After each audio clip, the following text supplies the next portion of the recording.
നമുക്കൊരുപാട് ഇഷ്ടപ്പെട്ടൊരു കാര്യം നമ്മൾ വിട്ടു പോകാതിരിക്കാൻ നമ്മൾ എന്തൊക്കെ കാട്ടിക്കൂട്ടണം അല്ലേ? അങ്ങനെ ഞാൻ ഇന്ന് കാട്ടിക്കൂട്ടുന്ന ഒരു കാര്യം കാട്ടാനാണ് ഞാൻ ഇന്ന് പോണത് കേട്ടോ.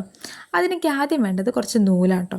അപ്പോൾ എനിക്ക് ആവശ്യമുള്ള നൂലൊക്കെ എടുത്തു. നൂല് തപ്പി ക്ഷീണം മാറാൻ വേണ്ടിയിട്ട് എല്ലാവരോടും സർബത്തും കുടിച്ചു കേട്ടോ. ഇനി ഇഷ്ടപ്പെട്ട കാര്യം എന്താ പറയട്ടെ, ഈ ഡ്രസ്സ് കേട്ടോ എനിക്ക് ഭയങ്കര ഒരു പ്രത്യേക ഒരു ഇഷ്ടമാണ്. എൻ്റെ നാത്തൂന് എനിക്ക് ഫസ്റ്റ് ടൈം എനിക്ക് വാങ്ങിക്കുന്ന ഡ്രസ്സാണ് കേട്ടോ അത്. ഈ ഡ്രസ്സ് ഞാൻ എന്താ ഇങ്ങനെയൊക്കെ മാറ്റിയിട്ടുണ്ട് കേട്ടോ. പാറൂട്ടീൻ്റെ 28-ന് മുന്നേ വാങ്ങിത്തന്ന ഡ്രസ്സാണ്. ആൾക്കിപ്പോൾ 4-5 വയസ്സാവുമ്പോൾ എന്തായാലും പാറൂട്ടിക്കും ഒരുപാട് ഈ ഡ്രസ്സ് ഇഷ്ടമായി കേട്ടോ. ഞാൻ 2 കിടാങ്ങൾ കൂടി സങ്കടമാവില്ലേ വിചാരിച്ചിട്ട് അവർക്ക് ഞാൻ ഉടുപ്പടിച്ചു കേട്ടോ. അവർക്ക് മാത്രമല്ല പാറൂട്ടിക്കും അതേ മോഡൽ തന്നെ അടിച്ചു. അവർക്ക് 3 പേർക്കും 3 വെറൈറ്റി ആയിട്ടുള്ളത് അടിച്ചത്. പക്ഷേ ഒരേ തുണി തന്നെയാണ്. ഒക്കെ ക്ലിയർ ആയിട്ടാണ് അടിച്ചതെന്ന് ഒരിക്കലും പറയില്ല. കുറേ വശപ്പിശകളൊക്കെ അവിടെ ഇവിടെയൊക്കെ ഉണ്ട്. എന്നാലും എന്നെക്കൊണ്ട് കഴിയും ഇത് ഞാൻ അടിച്ചു തന്നിട്ട് സമാധാനം ഉണ്ട് കേട്ടേക്ക്. ആദ്യമായിട്ടാണ് എൻ്റെ വീഡിയോ കാണുന്നതെങ്കിൽ ഒന്ന് സബ്സ്ക്രൈബ് ചെയ്തേക്ക്. പിന്നെ ലൈക്കും കമൻറ്റും ചെയ്യാൻ മറക്കരുത് കേട്ടോ.